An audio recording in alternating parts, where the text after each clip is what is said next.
Assalamualaikum warahmatullahi wabarakatuh. Teman-teman, kali ini saya akan membagikan video yaitu tentang terkait Mbak Kumaila Hakimah lagi ya. Jadi Mbak Kumaila Hakimah ini ditanya tentang yaitu jilbab ya teman-teman. Tapi yang namanya bukan ahli agama ya teman-teman, ditanya tentang jilbab ini malah ngelantur kemana-mana. Coba mari kita dengar ya videonya. Tadi kan kita sempat bincang-bincang sama Pak Ahmad Kojim juga kan ya. Menariknya tuh obrolanku sama Pak Kojim tadi sebelum Mbak Mila datang gitu ya. Sebenarnya Al-Quran tuh menyatakan bahwa orang berjilbab itu sejarahnya tujuannya supaya dia dikenali dan tidak diganggu gitu ya. Itu di surat 33 ayat 59 gitu ya. Tapi namanya orang Arab gitu ya, ketika kemudian sudah di luar, udah ditutupi kepalanya, tapi masih menonjol gitu ya, teteknya atau apa. Astagfirullah ya.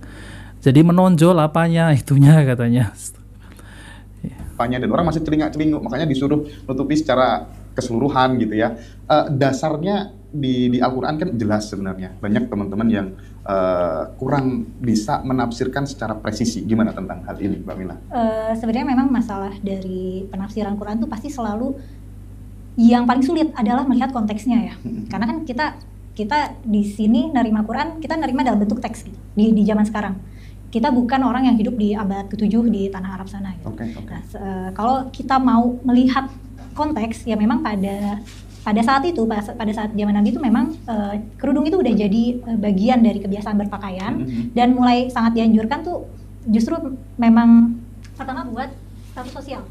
Jadi perempuan yang merdeka, perempuan mukmin yang merdeka itu disarankan pakai kerudung supaya nggak diganggu. Nah, supaya nggak diganggunya itu juga bukan karena kalau perempuan terbuka ganggu aja gitu. Sebenarnya lebih nunjukin kalau perempuan merdeka itu adalah bagian dari suku yang dilindungi. Bagian dari suku, dan suku itu akan melindungi seseorang dalam suku. Jadi ini konteks yang sering nggak bisa dibaca kita di zaman modern sekarang. Pas zaman Nabi, hidup itu bersuku-suku. Setiap suku punya kepala suku. Setiap keamanan dari salah satu anggota suku itu merupakan tanggung jawab bersama. Kalau ada orang dari suku lain ganggu suku lain, perang suku.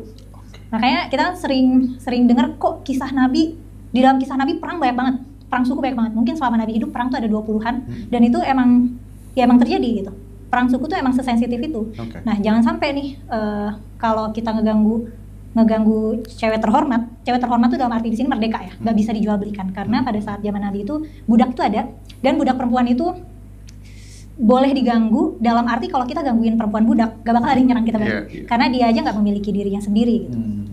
Dia milik tuannya kalau dia punya tuan, dan ya kalau tuannya baik sih, cuman normanya budak itu ya memang nggak dilindungi gitu. Nah, kalau misalnya sudah memeluk Islam itu biasanya akan dibebaskan sama budaknya gitu. Kulturnya gitu. Dan ya itu tadi memang buat keamanan dan buat status sosial. Jadi nggak ada urusannya, bahkan sebenarnya secara konsep nggak ada urusannya sama aurat gitu. Nggak ada urusannya sama aurat sebenarnya. Tapi memang sih bagi mereka yang ya mohon maaf yang sumbu pendek begitu, dia pasti akan mempermasalahkan. Nggak bisa dong Mbak, titik-titik aurat di wanita itu kan banyak sekali gitu ya. Kalau tadi kita ngobrol sama Pak Kojim, yang ditutupi itu harusnya aurat atau aib gitu kan. Jangan-jangan makna sesungguhnya dari aurat itu adalah aib gitu. Nah, teman-teman yang dimuliakan oleh Allah Subhanahu wa taala, jadi itulah ya, ketika bukan ahli agama yaitu ditanya tentang jilbab ya, seperti itu jawabannya ngelantur kemana-mana. Lalu bagaimana ya teman-teman ya, yaitu penjelasan ya dari Ustadz Adi Hidayat. Oke, mari kita simak videonya. Ya, nggak ada perbedaan pendapat, berjilbab tidak? Berjilbab. Laki-laki berjilbab tidak? Tidak. Perhatikan baik-baik, perempuan tuh berjilbab, hikmahnya banyak. Kalau kita bahas satu saat ayat tentang jilbab, saya urutkan tuh dari mulai fikihnya, hikmahnya, macam-macamnya. Itu Bu, saking sayangnya Allah, itu perempuan diminta berjilbab karena sayangnya Allah. Ya ayyuhan nabiyyu, hey Nabi sallallahu alaihi wasallam, qul li azwajika viralkan. Bahasa sekarang kan viralkan. Kalau sudah viral, like, share and comment. Kalau sudah viral, like, share and comment. Kata Allah viralkan. Katakan pada istri-istrimu, wa banatika, dan anak perempuan.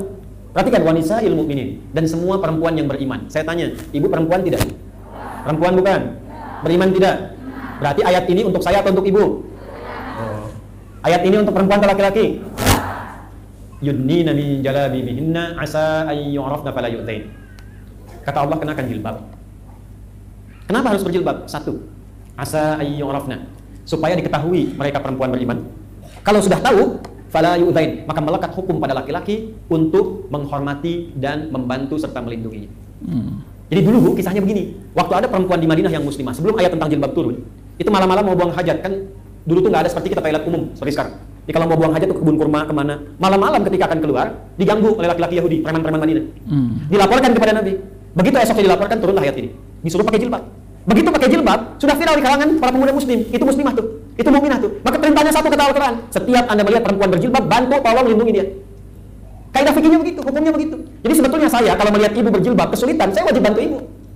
Enak bener deh, ibu beli beras, aduh susahnya. Kelihatan sama Pak Duni, saya aja bawain Bu. Tuh.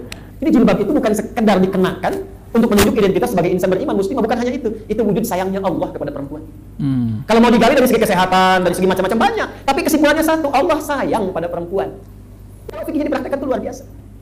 Sekarang kenapa Allah yang sudah sayang, perempuannya berpaling? Allah sayang memberikan jilbab. Banyak orang mencari kasih sayang Allah. Ini Allah langsung memberikan kasih sayangnya. Saking sayangnya pakai nih. Saking sayangnya Allah, bahkan Masya Allah meninggal pun masih dijilbabin juga. Kain kafan perempuan kan beda dengan laki-laki Bu ya. Yang perempuan ada kudungnya tidak? Laki-laki ada tidak? Tidak. Jangan sampai meninggalnya pakai kudung, hidupnya nggak pakai jilbab. Ntar malaikat nanya, Cici, siapa nih katanya? Ya, udah meninggal kok kudung kan? Itu. Halo? Ini kan? Jelas ya? Jadi cara memposisikannya demikian. Jadi kita, ibu maksudnya. Ibu tata betul tuh, akan tiba masa-masa seperti itu. Sekarang saya tanya, ada nggak pekerjaan yang membuka lowongan kerja untuk perempuan tapi harus lepas jilbab? Berarti hadis Nabi benar atau tidak? Itu aja sederhananya dulu. Jelas sampai sini? Alhamdulillah kita di Indonesia. Karena di Indonesia, untuk mempraktekkan agama itu sudah jadi ketentuan di undang-undang. Pasal 29 ayat 2. Negara menjamin kemerdekaan tiap-tiap penduduk untuk memeluk agamanya masing-masing dan beribadah menurut agama dan kepercayaannya itu. Jilbab bagi perempuan bagian dari ibadah. Paham? Nah teman-teman yang dimuliakan oleh Allah Subhanahu wa taala, jadi itulah ya penjelasan dari Ustadz Adi Hidayat ya, yaitu tentang terkait masalah jilbab ya. Jadi fungsi jilbab itu bukan hanya menutupi aurat ya teman-teman, tapi banyak sekali ya, yaitu kebaikan-kebaikannya. Jadi kalau wanita muslimah itu memakai jilbab, menutup aurat, yaitu dengan benar ya, secara syar'i, nanti tidak akan ada yang mengganggu. Jadi jilbab itu wajib dan bahkan banyak manfaatnya, banyak kebaikannya. Jadi kalau wanita muslimah itu memakai jilbab ya teman-teman ya, seperti apa yang dikisahkan oleh ya Ustadz Adi Hidayat tadi. Jadi ada penduduk Madinah ya, yaitu wanita ini tidak memakai jilbab, lalu kemudian diganggu oleh premannya Madinah. Lalu kemudian ya dilaporkan ke Rasulullah Shallallahu Alaihi Wasallam, yaitu memakai jilbab. Nggak ada yang mengganggu ya teman-teman ya, bahkan mendapat perlindungan dari Allah ya. Dan bahkan kalau ada ya seorang muslim yang melihat ya wanita itu memakai jilbab diganggu oleh seseorang, ya pasti akan ditolong ya teman-teman. Jadi banyak kebaikannya. Ya sudah jelas sekali ya di dalam Al-Quran Allah itu memerintahkan untuk wanita-wanita muslimah itu yaitu memakai jilbab. Nah oke teman-teman, jadi itu saja yang ingin saya sampaikan. Jika video ini bermanfaat, jangan lupa like dan subscribe di channel Cahaya Hidayah. Wabillahi taufiq wal hidayah. Wassalamualaikum warahmatullahi wabarakatuh.